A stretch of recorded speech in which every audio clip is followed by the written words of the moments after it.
Good morning students. आज हम लोग हिंदी कक्षा 11वीं का गद्य पाठ का 3 लेसन सिर्फ 5 मिनट के अंदर कंप्लीट करेंगे और आपको ये पता चलेगा कि ये 5 मिनट का वीडियो जो है वो आपके लिए कितना क्वेश्चंस ला सकता है। सिर्फ आप इसका फ्रेम समझेंगे कि कैसे कैसे क्वेश्चंस आते हैं और क्वेश्चन कैसे बनाए जाते हैं, और 5 साल का जो क्वेश्चन पेपर का मैं अध्ययन करके आपको ये चीज़ निचोड़ दे रही हूँ 5 मिनट में, बस आप उसको याद रखिएगा। सबसे पहले आपको याद क्या करना है, आपको पाठ का नाम याद करना है। ये पाठ का नाम है आपका गद्य पाठ का, कक्षा 11, पूस की रात किसके द्वारा रचित है? लेखक प्रेमचंद के द्वारा रचित है। इनसे क्वेश्चंस कैसे बनेंगे वो सब मैं बताऊंगी। पहले आप देख लीजिए, इनका जन्म 31 जुलाई कब हुआ था? 1880 में हुआ था। इनकी मृत्यु कब हुई थी? 1936 में हुई थी। इनकी प्रमुख रचना से भी क्वेश्चंस आ जाते हैं, जैसे कि गोदान, कर्मभूमि, रंगभूमि, निर्मला, सेवा सदन।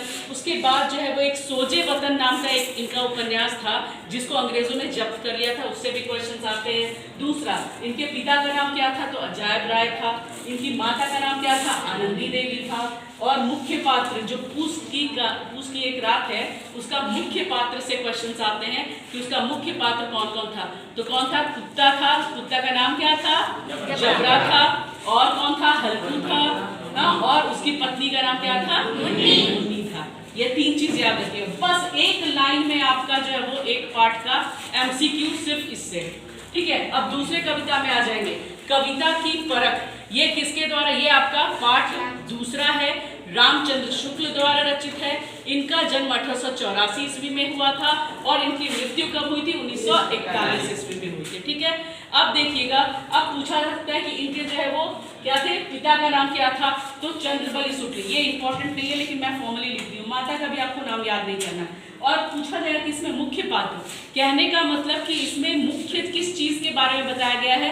तो कविता के बारे में बताया गया है। कविता कैसी होनी चाहिए, कविता में कैसे लय आता है, कैसे जो है उसमें संगीतमय आता है, उसमें क्या क्या अलंकार होना चाहिए, कौन कौन से अलंकार से जो हम कविता को जो वो अच्छा बनाते हैं, जैसे उपमा अलंकार, रूपक अलंकार। आप लोग कभी अलंकार नहीं पढ़े हो, मैं अलंकार का भी क्लास लूंगी तो आपको समझ में आएगा। कविता को सुंदर बनाने के लिए क्या क्या चीज की जरूरत होती है? अलंकार की आवश्यकता होती है।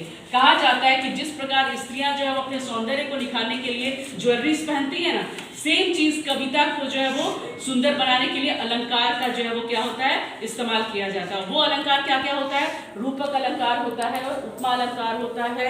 आपका मतलब शब्द अलंकार, अर्थ अलंकार, शब्द होता है। सब मैं बताऊंगी कि शब्द अलंकार कितने होते हैं, उसमें क्या क्या होते हैं, अनुप्रास होते हैं, रूपक होते हैं, यमक होते हैं, सब फिर अर्थालंकार भी बताऊंगी। तो इस तरह से जो है वो कविता में, कविता की परख में रामचंद्र शुक्ल ने कविता के बारे में बताया है कि कविता कैसी होनी चाहिए, मन को मोहने वाली होनी चाहिए, मन को जो है वो शांत करने वाली होनी चाहिए, उसके अंदर की विषय वस्तु ऐसी होनी चाहिए जिससे लोग जो है वो क्या करें, उसको पढ़ने के लिए इच्छुक हो, ठीक है। क्योंकि कविता से आप याद करिए, जब भी आप कविता पाठ करते थे, झांसी की रानी वाला, खूब लड़ी मर्दानी वो तो झांसी वाली रानी थी, उसका आपको याद आ रहा है ना? वो आपके बचपन में आपने वो पढ़ा है लेकिन वो अभी भी याद है। क्यों? क्योंकि वो आपके दिल को छू गई है और वो एक संगीतमय है, उसमें लय है, ताल है, तो वो चीज जो आपके जबान पे चढ़ गई है। इसलिए कविता में क्या क्या गुण होने चाहिए वो सारा चीज जो वो रामचंद्र शुक्ल जी ने इस पाठ में बताया है। यानी हमारा दूसरा पाठ भी कंप्लीट। दूसरे पाठ में क्या था विषय वस्तु? कविता कैसी होनी चाहिए, कैसे दूसरे को प्रभावित करने वाली होनी चाहिए, और जो है इसमें जो है वो क्या क्या करना चाहिए और किस चीज का इस्तेमाल करना चाहिए जिससे कि जो है वो कविता सुंदर बने। ये चीज हमें क्या बताया है? किसने बताया है? रामचंद्र शुक्ल जी ने बताया, ठीक है। अब आ जाइए तीसरा पाठ।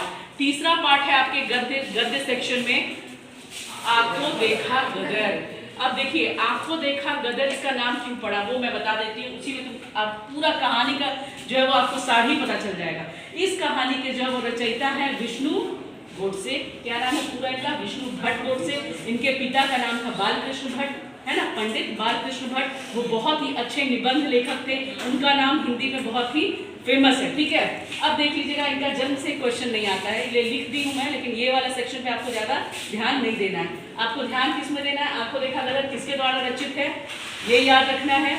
और क्या याद याद रखना है, ये इसका विषय वस्तु क्या है, यानी इस कहानी में जो है वो किसके बारे में बताया गया है। तो इस कहानी में जो है वो मनुबाई के बारे में बताया गया है। अब मनुबाई कौन है ये पूछा जा सकता है, झांसी की रानी। अब झांसी की रानी के बारे में क्या बताया गया इस पाठ में? इस पाठ में विष्णु भट्ट गोडसे जो है वो क्या थे? पंडित थे। नाम से ही देख लीजिएगा, इनके पिताजी के नाम के आगे भी पंडित लगा हुआ था और इनका भी, यानी ये मूल जो है वो क्या किस जाति से थे? पंडित जाति से थे। पंडित लोग क्या करते हैं? पूजा पाठ करवाते हैं। जब 1828 की बात याद करिए, और गदर कब हुआ था? 1857 में। रानी लक्ष्मीबाई जो स्वतंत्रता का पहला संग्राम हम लोग का कब हुआ था? 1857 में। और इनका जन्म हुआ था 1828 में, यानी कि 20 साल 30 साल के बीच जो है, मतलब 57 जोड़ दीजिए, यानी कि 28-29 साल की उम्र में ये क्या किए? विष्णु भट्ट गोडसे जो है वो कहाँ गए? झांसी गए हुए थे। उनको ग्वालियर में पूजा कराना था, तो वो झांसी होते हुए वो ग्वालियर जाने वाले थे। तो फिर जब यहाँ पहुंचे झांसी में, उस समय क्या था? अंग्रेजों का प्रभाव बहुत ज्यादा था। कहाँ पे? झांसी में। क्यों था? क्योंकि वो 1857 का क्रांति शुरू हो चुका था। 1857 का क्रांति, आप लोग आईए के स्टूडेंट हो, मालूम है ना कहाँ प्रारंभ हुआ था? थोड़ा हिस्ट्री सेक्शन में आ जाइए। सबसे पहले प्रारंभ कहाँ हुआ था? याद आ रहा है? मेरठ का नाम याद आ रहा है? कुंवर सिंह का नाम याद आ रहा है? हाँ, क्यों हुआ था वो याद आ रहा है? नहीं याद आ रहा तो मैं शॉर्ट में बता देती हूँ, क्योंकि इसमें 1857 की क्रांति का पूरा झलक है। ये गदर नाम क्यों डाला गया है? गदर का मतलब क्या होता है? लड़ाई, है ना? आंखों देखा गदर, यानी विष्णु भट्ट जो थे वो 1857 की क्रांति जो हो रही थी झांसी में, उसके वो क्या थे? एकदम चश्मदीद गवाह थे। और उन्होंने उसी सारी क्रांति में क्या क्या हुआ, झांसी में किस प्रकार मनुबाई जो है वो अंग्रेजों से लोहा ली, कैसे उनको हराई, कैसे उनको जो है पराजित करके पहले भगा दी, उसके बाद फिर जब वो अंग्रेजों ने कैसे दबदबा जमाया, वो सारा का सारा जिक्र जो है वो इस कहानी में किया गया है। इसलिए इसका नाम दिया हुआ है आंखों देखा गदर। गदर का मतलब समझ लीजिएगा, वो पिक्चर फिल्म वाला गदर देखे हो ना, उसमें भी लड़ाई होता है ना, हाँ, लेकिन वो गदर नहीं है यहाँ पे। यहाँ आंखों देखा गदर जो है वो 1857 की क्रांति है। इसका विषय वस्तु क्या है? 1857 की लड़ाई या क्रांति, ठीक है, की क्रांति। याद रहेगा ये पॉइंट, 2 पॉइंट याद रखना होगा, यहाँ से बहुत क्वेश्चन आता है। अब पूछा जाता है कि जो 1857 की क्रांति जो है उसका आंखों देखा वर्णन किसने किया? तो आप क्या बोलेंगे? कस के बोलिए, ठीक बोल रहे हो, कस के बोलो। विष्णु भट्ट गोडसे ने किया। समझ में आ रहा है? तो इस तरह से जो है वो क्वेश्चन बनते हैं। 1857 की क्रांति का पूरा जिक्र जो है वो आपका इस पार्ट में दिया गया है, और इसका डिस्क्रिप्टिव क्वेश्चन जो है वो भी हम लोग डिस्कस करेंगे, लेकिन आज हम लोग एमसीक्यू का डिस्कस कर रहे हैं। अब मैं बताती हूँ आपको कि क्वेश्चन कैसे बनते हैं, ठीक है। पहला क्वेश्चन बनेगा, प्रेमचंद का जन्म जो है वो कब हुआ था? तो प्रेमचंद का जन्म 31 जुलाई, एकदम आता है क्वेश्चन। या तो प्रेमचंद से ये पूछा जाता है, या नहीं तो पूछ लिया जाता है कि प्रेमचंद जी का जन्म जो है वो कौन से गांव में हुआ था। तो आप बोलेंगे लम्ही गांव में हुआ था। कहाँ हुआ था? लम्ही। जन्म जो है वो कहाँ हुआ था? मैं लिख देती हूँ, यहाँ पर जगह नहीं है, यहाँ पे लम्ही गांव में। और ये लम्ही अब बोला जाता है कि कौन से जिला में हुआ था? वाराणसी में, ठीक है। कौन से राज्य में हुआ था? उत्तर प्रदेश में। इसी जन्म से जो है वो 4 क्वेश्चन बन सकते हैं, सिर्फ घुमा फिरा के क्वेश्चन पूछा जाता है, ठीक है। बाकी तो आपने देख लिया, मुख्य पात्र में पूछ लिया जाएगा आपसे कि झबरा जो था वो कौन था? कुत्ता था। जब आपको याद रहेगा सिर्फ ये पॉइंट, तो आप तुरंत बोलेंगे कि झबरा कौन था? कुत्ता था।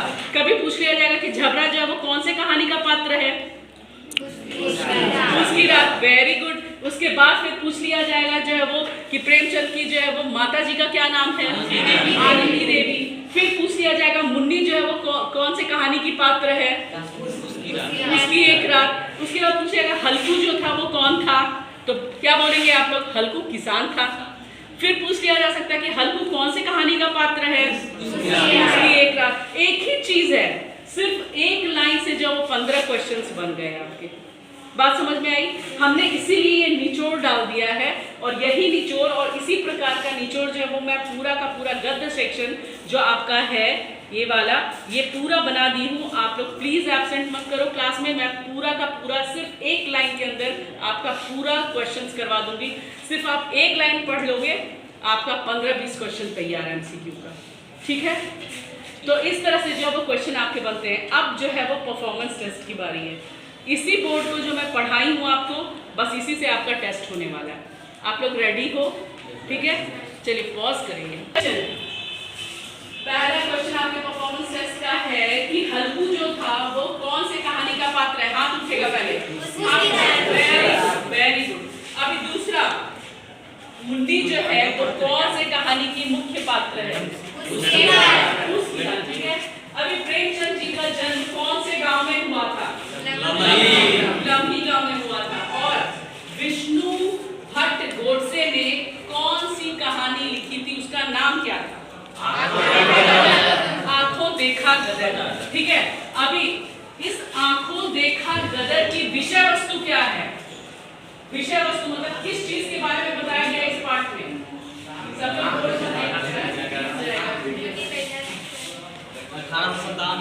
खड़े होके बोलो, कौन बोला? खड़े होइए। क्या बोलो कि क्या विषय वस्तु है? 1857 की क्रांति। ठीक है, वेरी गुड। सीधा 1857 की क्रांति जो है वो विषय वस्तु है कौन से पाठ की? कौन से पाठ की? आंखों देखा गदर। ठीक है, आंखों देखा गदर में विष्णु भट्ट जो है वो क्या किए थे? वो खुद देखे थे 1857 की क्रांति को, उसी को उन्होंने इस पाठ में क्या किया? उतार दिया।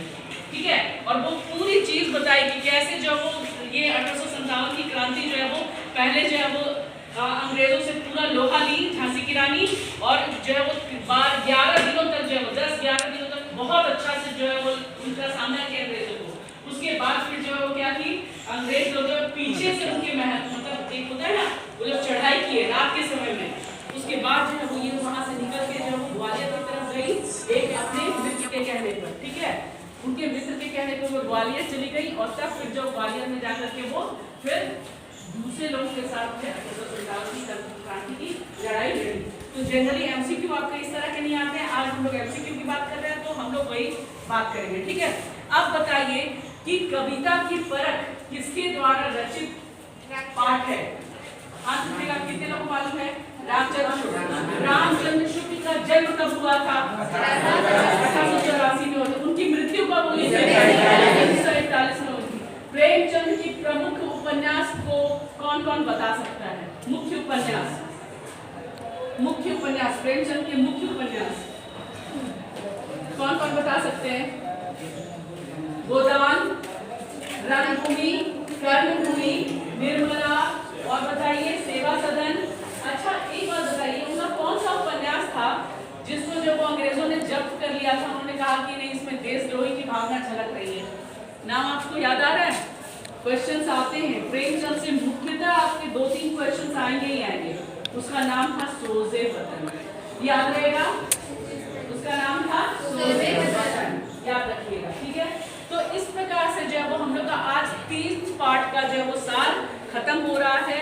और आपको बस केवल याद रखना है कि जो है वो प्रथम पार्ट में फूस की रात में जो है वो आपका जो है वो क्या है, ठंडे की रात में जो है वो कैसे एक कुत्ता और एक हल्कू यानी कि जबरा और हल्कू दोनों जो है वो साथ में जो वो ठंडे की रात बिताते हैं, फूस की रात यानी बहुत ठंड होती है वो बिताते, उसके बारे में दिया गया है। ठीक है, और उसके बाद जो है वो सेकंड में जो है वो कविता की परख में जो वो कविता कैसी होनी चाहिए उसके बारे में बताया गया है। और तीसरे में जो है वो आंखों देखा गदर है जो विष्णु भट्ट गोडसे ने लिखा है, वो जो है वो 1857 की क्रांति को दर्शाता है। ठीक है, इतना याद रहेगा। तो आज हम लोगों का 3 पार्ट का निचोड़ खत्म हुआ है। हम लोग अगले दिन जो है वो चौथा, 5वां और 6ठा फिर 3 पार्ट को जो है वो हम लोग एमसीक्यू डिस्कस करेंगे जो आपके एग्जाम्स में आते हैं। ठीक है, थैंक यू। आशा करती हूँ कि आपको ये 3 पार्ट जो है वो समझ में आए होंगे और एमसीक्यू समझ में आया होगा। बस आप भूलिएगा मत, इसको रिवाइज करें। ठीक है, ओके, थैंक यू।